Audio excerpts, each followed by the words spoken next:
Hey, what's going on, guys? Back here at Kenzie's house, and today we're doing a deck profile of my Cubics, which actually got first place at my local sneak peek tournament.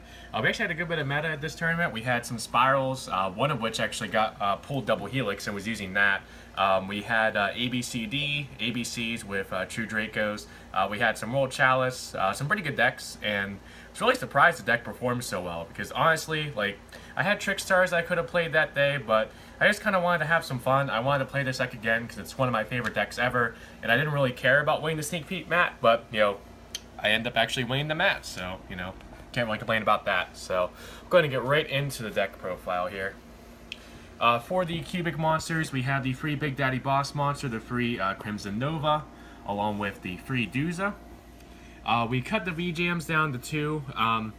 Yeah, it is nice to have 3 for the on-field karma effect, but I don't really get that effect off too much. And this card's, while it is a nice Cubic name, its defensive effect isn't really that good, since it's just so easy to pop. And I just don't really want to draw multiples of it. The only, reason I play like 2 of this over some of the other Cubics is because it is a dark target for a lure. So yeah, I didn't really miss the third VGM the whole day.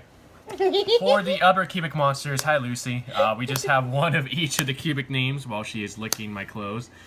Just the one other Cubic names, to have more names for Crimson Nova.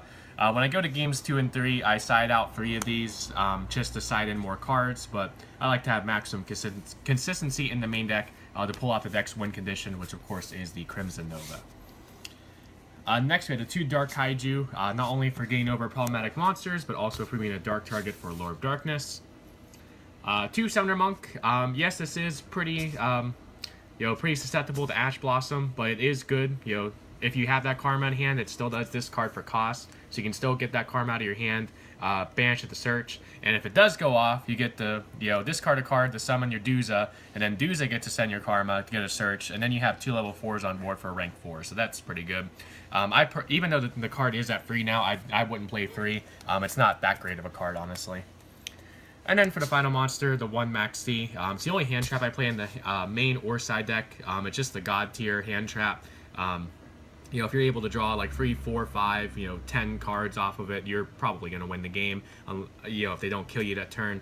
And I don't really play any other hand traps with this deck, because my theory with it is that with the main inside, I'd rather have cards that are guaranteed to actually be able to stall me a turn to get my OTK, going first or second. And hand traps don't necessarily do that. A lot of people can play through like 1 or sometimes even 2 hand traps. So yeah, Maxi's the only hand trap I play.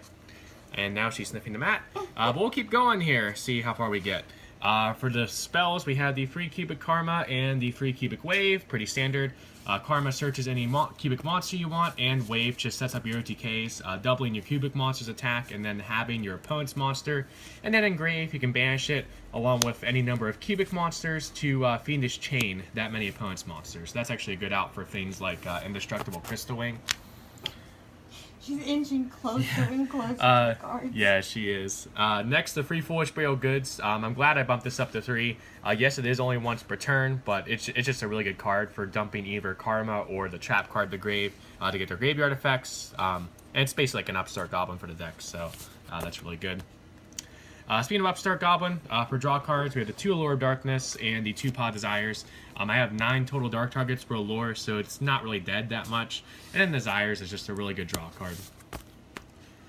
Next, the 2 Scapegoat. While I did not get to pull this off to actually play, to actually get the links off that I was playing in the extra deck, this was actually really good 2 or 3 times throughout the tournament to actually save me for a turn, which really all this deck needs is 1 turn of stall sometimes, and then it can just draw that 1 extra card it needs, like that 1 extra Cubic name or that Crimson Nova it needs to be able to go off. So Scapegoat was really good. 2 Twin Twisters. Don't play... Trying to bite my cards, Lucy. I don't play 3 of this because the only real back row heavy deck that I'm worried about is Paleozoics, and I have stuff on the side for that. So 2 is fine. It's nice to be able to discard a Karma sometimes off of it, but yeah, Twin Twisters is good because, back row does kind of suck with this deck sometimes. And then the final draw card's the 1 Upstart Goblin. And then the Traps is just the free unification, really good for staying alive and stalling out for a turn until you can get your combo cards you need to be able to pull off your OTKs. So that's the 40 card main deck. For the extra, we have our links here for the scapegoat. The one topologic bomber dragon. What's cool about him is if you make him and then have a Crimson Nova in your hand that you can summon, what you can actually do is make him and then you can summon, let's see if I can find Nova here. Where'd you go, Nova? There you are. Yeah, so if you summon him and then you summon Nova into one of the zones that Bomber's pointing to, Bomber's effect will trigger to blow up everything else on the field except for him and Nova, because Nova's unaffected by him. And then, while you can't OTK that turn, because Bomber's the only monster that can attack when it uses that effect, that's still 3,000 direct to the face after the board wipe, plus 3,000 burn at end phase. So that's still really cool, a really nice combo that you can do with Bomber Dragon. Then we have the one Deco Talker, the Ningritsu and Ib combo when you have Scapegoat plus an upper monster. Forever Link 2 is the one Mrs. Radiant, which can randomly add back Maxi or the Earth Cubic if it gets destroyed. The one Proxy Dragon, and then finally the one Link Spider for the Link 1. For rank 10s, we have the one Super Dora, one Gustav Max, one Ravenous Tarantula, and the one Seven Sins. And then for 4s, the one Castel, Utopia, and Lightning, and then finally the one Tornado Dragon. Seems like Lucy wants to be a star of the show here. For the side, we have the free Denko Rekka for the Paleozoic matchup. Yeah, free Denko Rekka. Since I already mained the two Dark Kaijus, I also side... He's really fascinated in this card. Yeah, two more Kaiju names along with the one Slumber. Two Cosmic Cyclone for the True Draco, Pendulum Magician, and Trickstar matchup. The one Dark Hole and one Regeki for more board wipes. And then for going first, we have the triple Chaos Trap Hole, good against almost anything in the meta right now, especially like Pendulum Magicians, True Dracos, Trickstars, and ABCs. And then finally, the two-dimensional barrier for the Pendulum Magician matchup. So that is it for this updated deck profile on my Cubics that I got first place with at the Sneak Peek tournament yesterday. I do hope you guys enjoyed it. Please remember to like, comment, and subscribe. Big thank you to Kenzie for reporting behind the camera, and for Lucy for being such a cute little pup while the video was going on, and being the star of the show. Alright, so that's it, guys. Catch you next time.